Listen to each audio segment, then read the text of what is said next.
Bonjour mes amis, vous savez mon pays d'origine est progressivement transformé en Afghanistan de l'Afrique du Nord. Et puis je peux répondre à cela qu'en essayant parfois de lire avec vous quelques textes et essayer de démonter doucement les doctrines qui sont en train aujourd'hui d'envoyer des peuples entiers au tout à l'égout. Alors j'aimerais vous parler de voile aujourd'hui, n'est-ce pas? Et parmi les versets qui appellent à porter le voile ou qui incitent à porter le voile, il y en a un qui a attiré mon attention de manière particulière.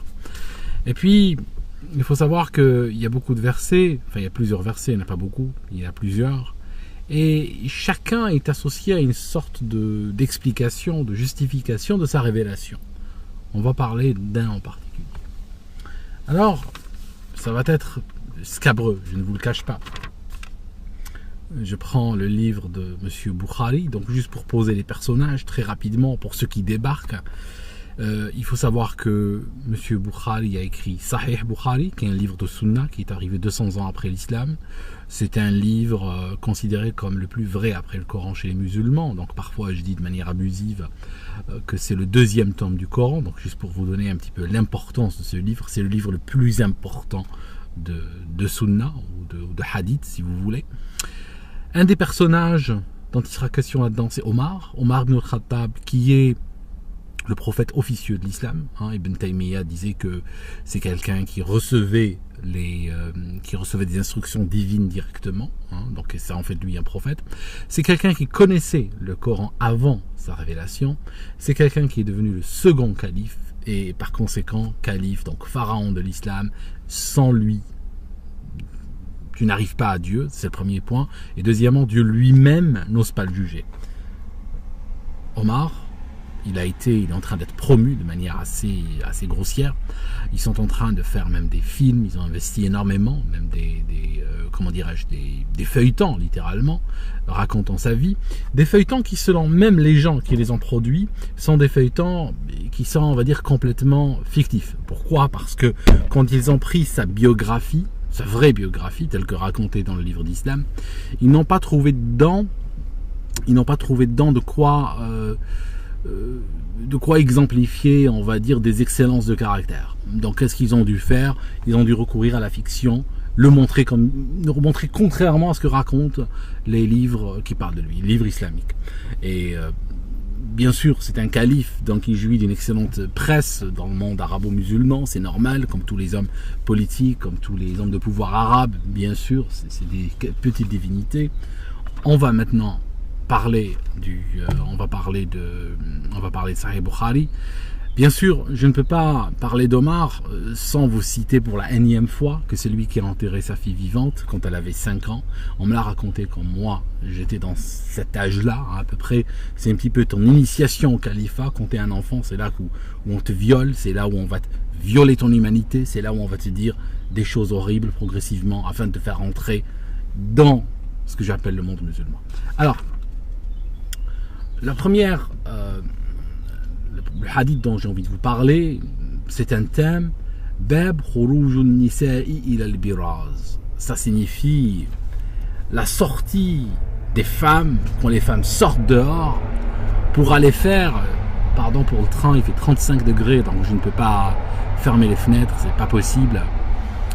La voiture est déjà insupportable. En fait, Bab khurujun nisa'i ila al-biraz. Ça signifie la sortie des femmes dehors pour faire le biraz. Alors le biraz, je ne vous le cache pas, c'est aller aux toilettes, c'est faire ses besoins. Et je peux même vous dire que, c'est pour ça qu'il y a un petit côté scabreux, c'est la grosse commission.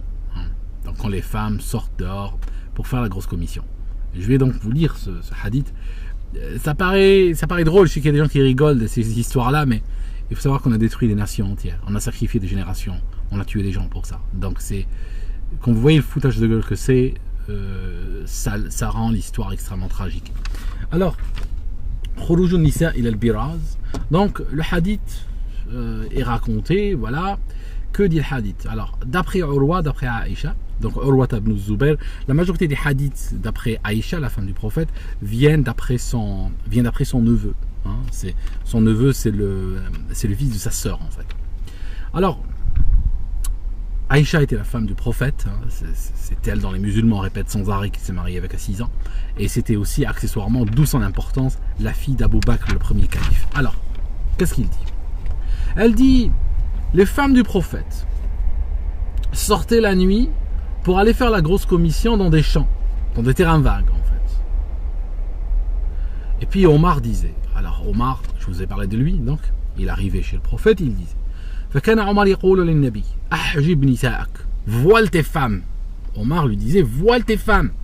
Quand il les voyait sortir le soir, la nuit, dans le noir total, aller faire la grosse commission dans un terrain vague, à Médine, derrière le cimetière du Baqiya, là où a été enterré le troisième calife, après que les musulmans les massacraient, juste pour la petite histoire, en fait, Omar arrivait et disait au prophète, voile tes femmes. Et le prophète refusait de voiler ses femmes. Alors, l'histoire continue. Alors cette femme qui s'appelle Saouda, bint fille de Za'ama, est sortie un soir. Voilà, c'est une des femmes du prophète. Il était marié, c'était des sociétés polygames à la base. Donc, elle est sortie, n'est-ce pas? Je relis en arabe et je relis en français. ليلة من الليالي عشاء وكانت امرأة طويلة فخرجت سودة بنت زعمة زوجة النبي ليلة من j'ai sauté une ligne, pardon mes amis. خرجت سودة بنت زعمة زوج النبي ليلة من الليالي عشاء وكانت امرأة طويلة فناداها عمر ألا قد عرفناك يا سودة. Alors, je vous dis en français, cette femme Saouda, donc Aïcha continue à raconter, elle dit cette femme est sortie une nuit pour aller faire ses besoins dans le terrain vague, et puis elle était grande, donc reconnaissable de loin, et qu'est-ce qui se passe? Il y a Omar qui était dissimulé là dans ce terrain vague et qui a commencé à lui crier, on t'a reconnu Saouda, on t'a reconnu, la chieuse, enfin là c'est moi qui ai rajouté, mais vous voyez ce que je veux dire? Il a harcelé des femmes au moment où elles allaient, vous voyez ce que je veux dire? Pas une seconde d'intimité. Hein? La société arabo-musulmane, à force de vouloir ressembler à ces sociétés-là, est en train de devenir comme elle, même en 2017. Par exemple, en Algérie, il y a des médias, il y a des journalistes qui ont été splanqués avec des zooms, hein, des appareils photo et des zooms, étaient splanqués devant des universités, devant des lycées et tout, le jour d'examen, pendant le ramadan, pour surveiller les femmes qui boivent. Hein. Elles voient une femme comme ça, une femme voilée en train de boire comme ça un peu d'eau durant le ramadan, hein, par 35 degrés, et prennent des photos. Je suis sûr que ces journalistes bouffent aussi en cachette. Mais bon, c'est pas grave. C'est ça, la société, quand elle est gangrénée par la bigoterie, chacun fait les choses en cachette et chacun, de manière hystérique, pour détourner l'attention sur lui, crache sur les autres et dénonce les autres. Et bien sûr, elle n'a aucune intimité, la pauvre. Parce que, au pire des cas, si on l'attrape, elle dit, je sais pas, elle dit j'ai mes règles, par exemple. Vous savez, quand une femme a ses règles, officiellement, elle ne fait pas le ramadan. Mais il serait capable de l'emmener chez le gynéco pour vérifier. D'accord? Vous voyez ce que je veux dire? Aucune intimité. Ça vient de très loin. À force de vouloir ressembler à la société, nous sommes en train de devenir comme elle. Alors, qu'est-ce qui se passe? Pourquoi il faisait ça? Immédiatement, M. Bukhari, qui était pro-califat, d'ailleurs, si son livre n'était pas pro-califat, je n'aurais pas en main ici. M. Bukhari aurait été tué à longtemps, ses livres brûlés. D'accord? Il y avait que... C'est pour ça que l'islam est devenu littéralement une religion pharaonique, au service, au culte des hommes de pouvoir, tout simplement parce que ces hommes de pouvoir avaient le clergé entre les mains. Il y avait des gens serviles qui écrivaient, qui les encensaient sans arrêt, bien sûr, et puis toute personne qui formulait une opinion différente était assassinée, aussi simple que ça. D'ailleurs, il y a beaucoup, même malgré leur servilité, qui ont failli se faire assassiner, des fois pour une phrase, pour un propos mal compris, etc. Mais les musulmans, comme ils bouffent ça sans recul et sans sens critique, sont aujourd'hui devenus la nation qui, de manière caricaturale, quand elle parle des anciens hommes de pouvoir arabes, elle les bénit, etc. Ils sont littéralement à leurs genoux. Ils pensent même très officiellement. Alors, religion de, comment ils appellent ça? Tawhid, genre monothéisme absolu. Alors qu'ils disent officiellement que Dieu ne jugera pas les hommes de pouvoir arabes. Mubasharin bil Jannah. Ça signifie que les hommes de pouvoir arabe sont au-dessus de la justice divine. Ça signifie que la justice divine est sous leurs pieds, littéralement. Donc, juste pour vous dire, pour relativiser un petit peu. Alors, pourquoi donc l'avocat d'Omar, M. Bukhari, immédiatement va nous dire pourquoi il fait ça. Pourquoi il va harceler les femmes dans les cimetières. Enfin, dans les cimetières, dans les chiottes, littéralement. حرصا على أن تنزل أن ينزل الحجاب فأنزل الله آية الحجاب. Donc, parce que, pourquoi il harcelait les femmes? Parce qu'il voulait que le verset du hijab soit révélé. Et qu'est-ce qui se passe? Nous dit Bukhari. Et le verset du hijab a donc été révélé. Donc, c'est pour ça que je vous ai dit que M. Omar ibn al-Khattab était le prophète officieux de l'islam, était même au-delà du prophète Mohammed de l'islam. Pourquoi? Parce que Mohammed de l'islam ne connaissait pas les versets avant leur révélation. Il n'y a pas un cas documenté où il connaissait. Il arrivait avec les versets et il était informé au moment où il les recevait, d'après l'histoire islamique. Omar les connaissait d'avance. Il savait que Dieu avait le verset et que Dieu hésitait à le révéler. Donc qu'est-ce qu'il fait? Il va emmerder les femmes, d'accord, pour que inciter Dieu à dire bon, voilà, je révèle. Voilà le truc. C'est un vrai prophète islamique, Omar ibn al-Khattab. La haine des femmes vient de chez lui. Il a passé sa vie à frapper les femmes, battre les femmes, torturer les femmes, harceler des femmes. Personne ne lui a échappé. Ni sa sœur, ni ses servantes, ni des femmes au hasard, ni sa propre fille. Il n'a pas arrêté. Et c'est le culte omaresque, si vous voulez, qui aujourd'hui est en train de transformer la société arabo-musulmane en cauchemar pour les femmes. La haine des femmes vient de lui. Alors, je vous parlais du verset qui a été révélé, bien sûr. Alors, le verset qui a été révélé, voici ce qu'il dit. Ya ayyuhan nabi, qul li azwajika wa banatika wa nisaa al-mu'minin yudnina alayhinna min jalabibihinna ذلك أدنى أن يعرفنا فلا يؤدين وكان الله غفورا رحيما. Je vous le dis en français. Ô prophète, dis à tes épouses, à tes filles et aux femmes des croyants de ramener sur elles leur grande voile. Elles en seront plus vite reconnues. Reconnues par qui? Par Omar. Et éviteront d'être, alors il traduit offensés, ce qui est faux, éviteront d'être harcelées pour qu'on les harcèle pas. D'accord? D'ailleurs, en anglais, la traduction française est très mauvaise du Coran. Il y a une traduction, je crois, du Coran en français qui est très mauvaise. Alors qu'il y en a 7 ou 8 en anglais, ce qui vous permet vraiment de comparer et de sentir réellement le verbe qui est utilisé. Je vous montre, regardez ce qui est doublement souligné en anglais. C'est hurt, agressé, dans la version du Dr Rally, qui utilise pour qu'elle ne soit pas agressée. Et la version du docteur Mustafa Kattab, c'est pour qu'elle ne soit pas harcelée. D'accord? Alors, pour qu'elle soit reconnue et pas harcelée, ça signifie quoi? Pour qu'en fait Omar, quand elle vend donc déféquer dans le terrain vague, voit que que sont les femmes du prophète ou des femmes de croyants et évite de les harceler. A contrario des autres, il fera ce qu'il veut parce que lui, il est comme ça, quoi. Tu n'y peux rien. Alors, c'est quand même terrible cette histoire parce qu'elle nous raconte quand même une société qui était dans un état lamentable. Voici des femmes qui sont réduites quand même à aller faire leurs besoins dans la nature parce que à cette époque-là, le tout à l'égout était plus qu'un millénaire dans le futur. C'était un peu comme l'iPhone ou comme l'Airbus, c'était extrêmement loin. D'accord? Et puis on a ce gars qui vient les harceler et que fait Dieu? Moi j'aurais été à la place de Dieu, mais bon là je spécule, j'aurais été à la place de Dieu, j'aurais quand même dit prenez, je ne sais pas, 4 planches rectangulaires, mettez-les verticalement, connectez-les de manière perpendiculaire les unes aux autres, de sorte que leur trace au sol fasse un carré, couvrez-les par une 5e planche de forme carrée et vous aurez inventé des chiottes, vous aurez inventé une latrine, hein, comme on dit, hein. Ça aurait été une cabine, ça aurait évité que chaque femme se déplace avec une cabine mobile, tu comprends ce que je veux dire, en tissu.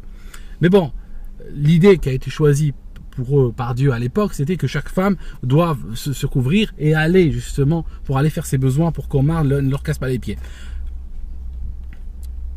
Je veux dire, les musulmans, beaucoup de musulmans, moi quand j'étais petit, on m'enseignait l'islam, première chose qu'on m'a dit, le Coran est universel et intemporel. Salih li kull zaman wa makan. Il faut le démontrer, cela. Il faut le démontrer.